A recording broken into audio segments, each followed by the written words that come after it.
तर आज जेवणाला छोले भटुरे बनवलेले, पण त्या अगोदर रात्री एक व्हिडिओ बघितलेला बेडशीट बेडवर परफेक्ट बसावी त्यासाठी काय करायचं, तर म्हटलं ती ट्रिक आपण पण बघू करून एकदा।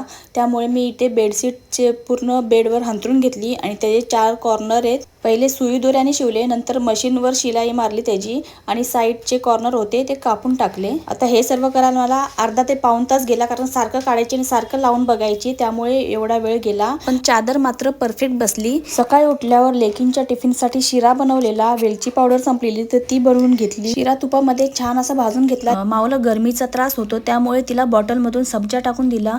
आणि त्यानंतर आता आपण वळूया आपल्या रेसिपीकडे। तर मी आता बनवत आहे छोलेची भाजी। छोले उकळून घेतले, त्यानंतर कांदा टोमॅटोची प्युरी बनवून घेतली। एका भांड्यामध्ये तेल, मीठ, आलं लसूण पेस्ट, कांदा टोमॅटो प्युरी, तिखट, गोडा मसाला, छोले मसाला, उकडून घेतलेले छोले आणि चिंच टाकून छान असं परतून घेतलं। 1-2 मिनिटं शिजवून त्यामध्ये कसुरी मेथी घातली आणि त्यानंतर भटुरे बनवायला घेतले। चला तर मग